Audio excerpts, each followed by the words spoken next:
और केवल भगवान ही हमारे हैं।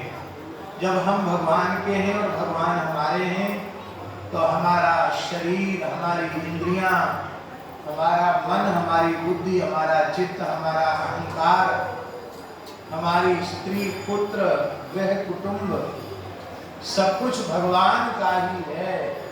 लोक परलोक भी सब भगवान का है। अपना कहलाने के लिए कोरोना तक नहीं है। सब कुछ भगवान का है। हम भगवान के हैं और सब कुछ भगवान का है और सब कुछ भगवान के लिए ही है।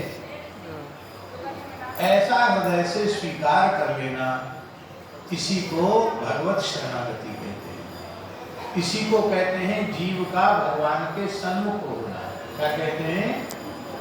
भगवान के सन्मुख होना। सन्मुख होने की कितनी बड़ी महिमा है? तो सन्मुख होने की महिमा है, सन्मुख होए जीव मुहि जबहि, जन्म कोटि अघनासहि तबहि। जब जीव भगवान के सन्मुख होता है तो उसे उसके करोड़ों करोड़ों जन्म के पाप नष्ट होता है। कोटि माने करोड़ नहीं।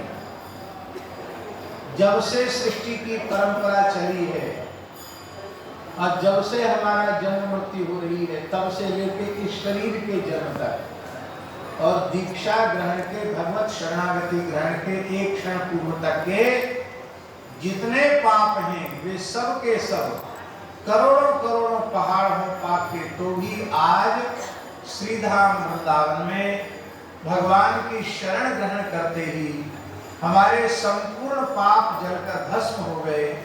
हम पूरी तरह निर्मल हो गए, विशुद्ध हो गए, हमारा अंतःकरण शुद्ध हो गया। अब हम भगवान के भोग्य हो गए, अब हम भगवान के योग्य हो गए। ऐसा अपने हृदय से स्वीकार। अब एक शर्त है कि भगवत शरण ग्रहण करते ही सब पाप नष्ट हो गए, अब नया पाप न बने। नया पाप क्या है? जिस कार्य को करने से मन में ग्लानि होती हो, माता पिता संत गुरु उसको देखकर सुनकर कष्ट का अनुभव करते हो, दुख का अनुभव करते हो, उसे पाप कहते हैं। जिस काम को करने से अपने मन को खूब प्रसन्नता होती हो, माता पिता गुरु संत सब प्रसन्न हो और अपनी भी भलाई हो, दूसरों की भी भलाई हो, उसको कहते हैं पुण्य। ये बहुत सरल परिभाषा, इसमें पढ़े लिखे होने की भी जरूरत नहीं है। पाप की वृत्ति सबसे पहले मन में आती है, मन के बाद फिर वाणी में आती है, वाणी के बाद फिर पाप की वृत्ति क्रिया में आती है। जो लोग निरंतर भगवान के नाम का प्रेम पूर्वक निष्काम भाव से जप करते रहते हैं, उनका मन अत्यंत पवित्र हो जाता है। मन के पवित्र होने से वाणी पवित्र हो जाती है और मन वाणी के पवित्र होने से क्रिया पवित्र हो जाती है। कोई व्यक्ति ऐसा भाग्यशाली जीव हो जो ब्रह्म वेला में उठने से लेकर रात्रि पर्यंत एक क्षण भी बिना नाम के व्यतीत न करे।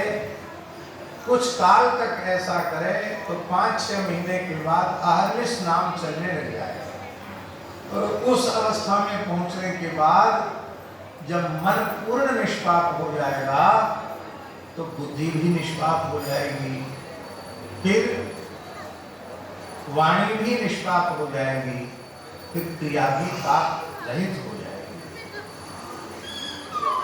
ऐसे वैष्णव का दर्शन करने से, चाहे वह स्त्री हो, पुरुष हो, ब्राह्मण हो, चांडाल हो, न आश्रम का भेद है, न शरीर का भेद है, होना चाहिए भगवान का भक्त। ऐसे भक्त का कोई व्यक्ति दर्शन कर लेता है तो उस व्यक्ति के भी सारे पाप नष्ट हो जाते। साधु नाम दर्शनम पुण्यम तीर्थ भूता ही साधु।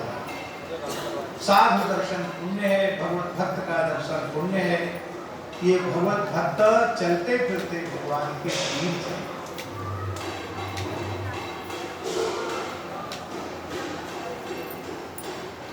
तीर्थो फलति कालेन सद्यः सज्जन संगति। तीर्थ दीर्घ काल तक सेवन करने से पवित्र करेगा, पर ऐसे भगवत भक्ति की संगति सद्य को। गंगा पाप को नष्ट करती है, चंद्रमा ताप को नष्ट करते हैं,